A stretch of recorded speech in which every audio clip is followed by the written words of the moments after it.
আসসালামু আলাইকুম রহমতুল্লাহ বরকাতুহ। বিসমিল্লাহির রহমানির রহিম। আলহামদুলিল্লাহ ওয়াসসালাতু ওয়াসসালামু আলা রাসূলিল্লাহ ওয়া আলা আলিহি ওয়া সাহবিহি ওয়া মান ওয়ালা, আম্মা বা'দ।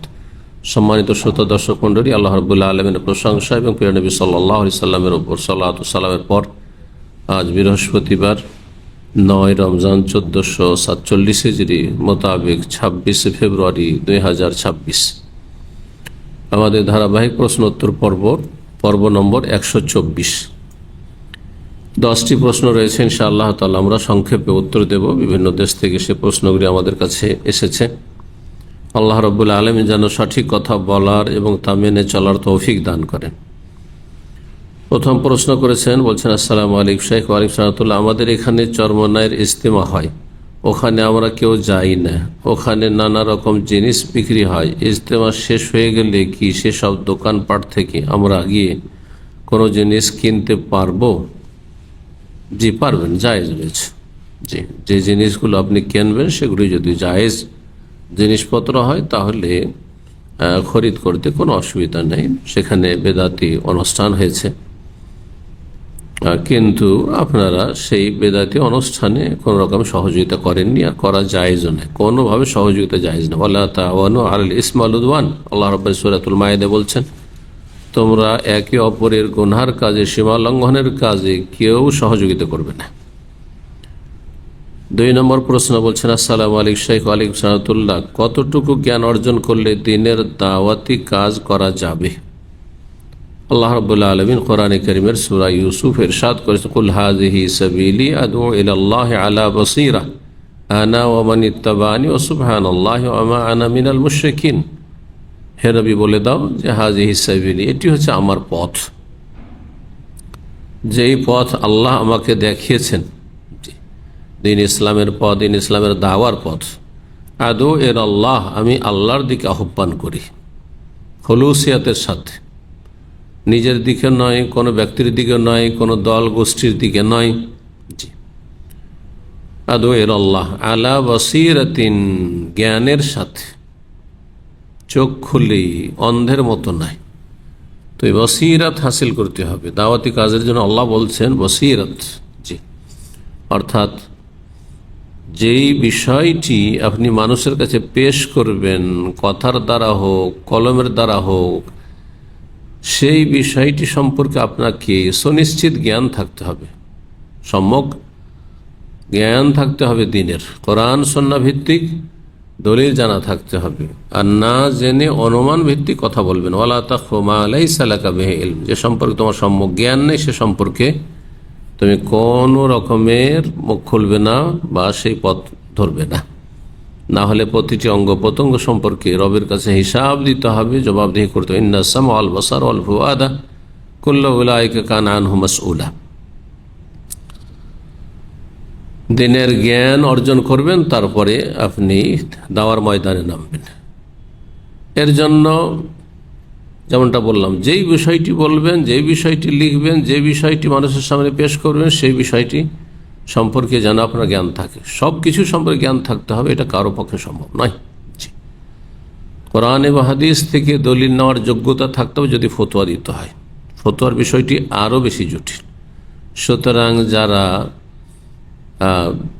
দুনিয়ার শিক্ষায় শিক্ষিত হয়ে দাওয়াতের ময়দানে অংশ নিতে চাইছেন, বিভিন্নভাবে অংশ নিতে পারেন, কিন্তু আপনাকে সে এলেম দিতে হবে না।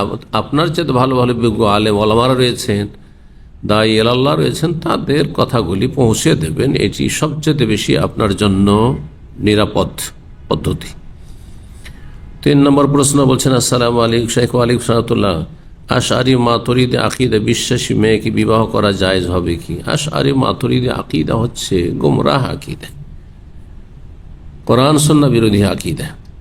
সুতরাং এমন বিষয় ইখতিলাফ যেটি হচ্ছে আকীদার বিষয়, দ্বীনি বিশ্বাসের বিষয়, এটি কোনো ফিকহি মাসলা মাসাইলের বিষয় নয়। সুতরাং এমন মেয়ে অথবা এমন ছেলের সাথে বিবাহ বসা জায়েজ নয় যার আকীদায় গুমরাহি রয়েছে। কোনো মেয়ে যে 5 ওয়াক্ত নামাজ পড়ে কিন্তু আকীদার ব্যাপারে তেমন কিছু জানে না, এরূপ মেয়েকে বিবাহ করা যাবে না।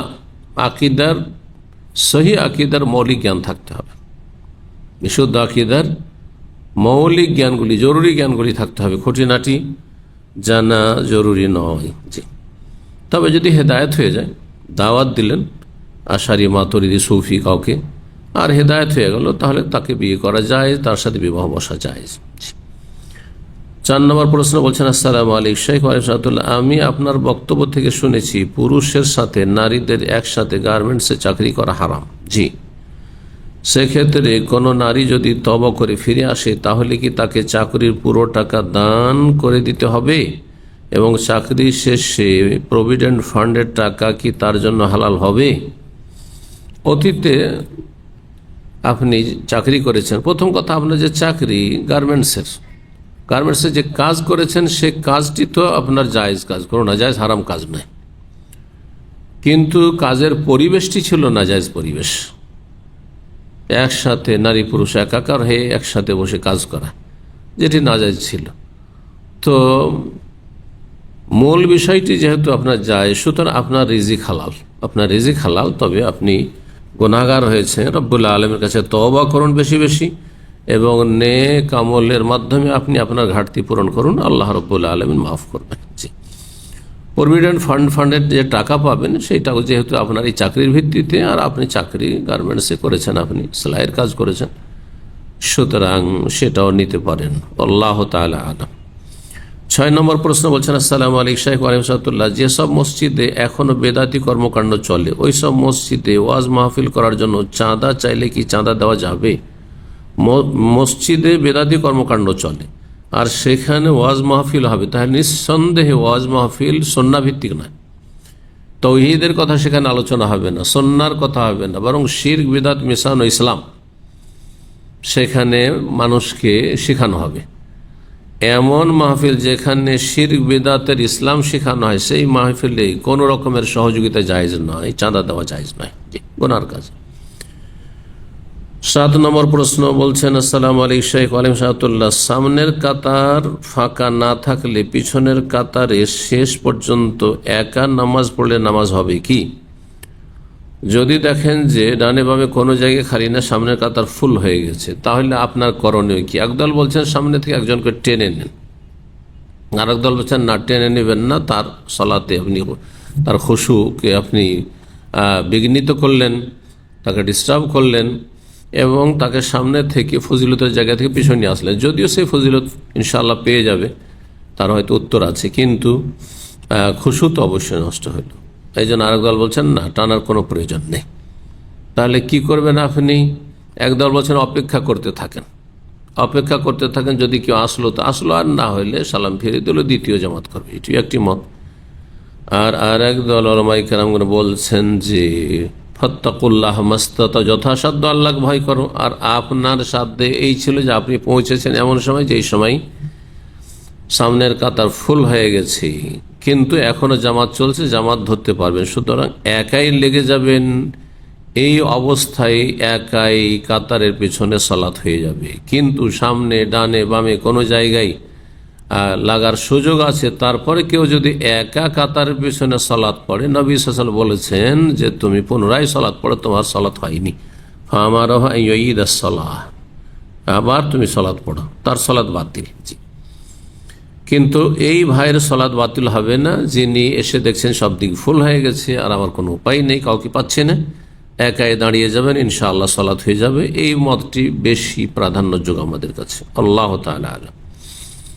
8 নম্বর প্রশ্ন বলছেন, আসসালামু আলাইকুম শেখ ওয়ারাহমাতুল্লাহ, কোন মুসলিম কাফের হয়ে গেলে পুনরায় কাফের থেকে ঈমান আনলে আগের ইবাদত আমলনামায় যুক্ত হবে? ইনশাআল্লাহ।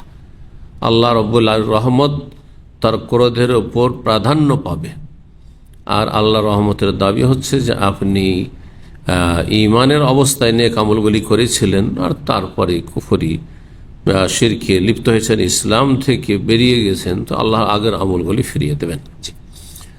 যেমন একটি হাদিসে রয়েছে, একজন কাফের ইসলাম গ্রহণ করে জিজ্ঞেস করছে, ইয়া রাসূলুল্লাহ, আমি জাহিলি যুগে কুফরির অবস্থায় অনেক নেক আমল করেছি, তো এখন যে আমি ইসলাম গ্রহণ করলাম, তো আগের সেই নেক আমলগুলি শিরক কুফরির অবস্থায় করেছি, কিন্তু এখন তো ইসলাম গ্রহণ করলাম, সেগুলি কি আমার আমলে যোগ হবে? নবী সাল্লাল্লাহু আলাইহি ওয়াসাল্লাম বলেছেন, হ্যাঁ, তোমার যে কল্যাণগুলি তুমি বিগত যুগে করেছো, সেগুলি তোমার এতে অ্যাড হয়ে যাবে ইনশাআল্লাহ, তুমি সেগুলি নেকি পাবে।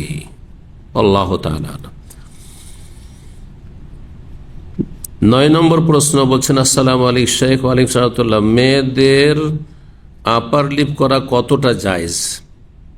মেয়েদের শরীরে যে চুল রয়েছে, মাথা মুন্ডন জায়েজ নয়। জি, মাথা মুন্ডন জায়েজ নয়।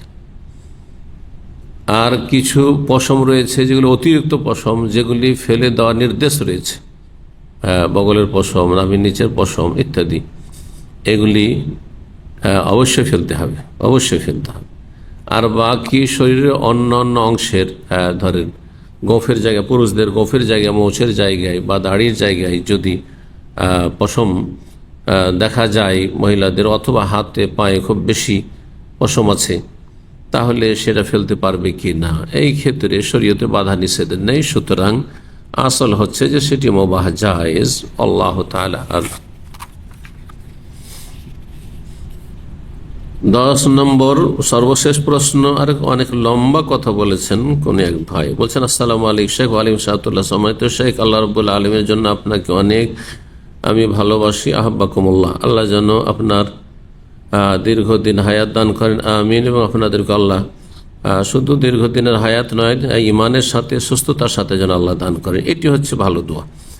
এবং আপনার পরিবারেরকেও আমিন রাব্বুল আলামিন। আমি এমডি মাসুদ আলম বলছি, আমার বাড়ি মালদা জেলা, থানা ভূতনি দিয়ার, এবং আপনার দার্সগুলো শুনে অনেক উপকৃত হয়েছি, আলহামদুলিল্লাহ। এবং সম্মানিত শেখ, আমার আব্বা মা আমার ওপর অনেক অত্যাচার করে, এবং আমার আব্বা আমাকে বাড়ির পেছনে জায়গা দিয়েছে। আমার কাছে কিছু অল্প টাকা ছিল এবং ঋণ করে বাড়ি করি 2022 সালে।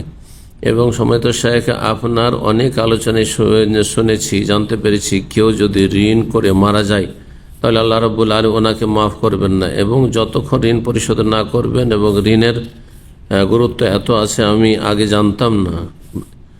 আমাদের 2024 সালে মালদা জেলা ভূতনি দিয়ারে বন্যার কারণে হালকা বাড়িঘর ভেঙে যায়, এবং আমাদের পশ্চিমবঙ্গ রাজ্য সরকার বলেছে যে আমার রাজ্যে যাদের মাটির ঘর আছে, বা কিছু মাটি বা কিছু ইট ঘর আছে, তাদের প্রত্যেককে আমি ঘরের টাকা দেব, এবং 1,20,000 টাকা করে পাবে আপনারা।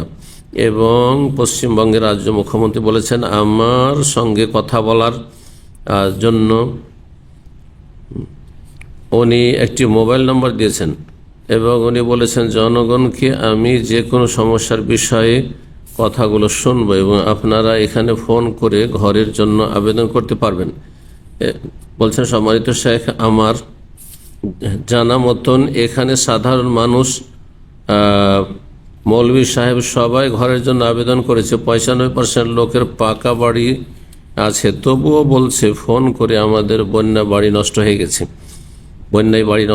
এবং এই কথা বলার পরে সরকারের লোক বলছে ঠিক আছে, আপনাকে ঘরের আবেদন গ্রহণ করলাম। এবং তারপরে সরকারের লোক গ্রামের মেম্বার নিয়ে দুজন মিলে ঠিক ঘুষ খাচ্ছে, আল্লাহ হেদায়েত করুক।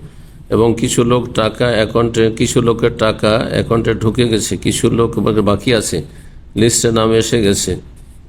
এবং সম্মানিত শেখ, আমার প্রশ্ন হলো, আমি ঋণ করে বাড়ি করেছি, তার জন্য আমার অন্তরে ভয় কাজ করে, আমি যদি এখন মারা যাই আমার ঋণ কে পরিশোধ করবে?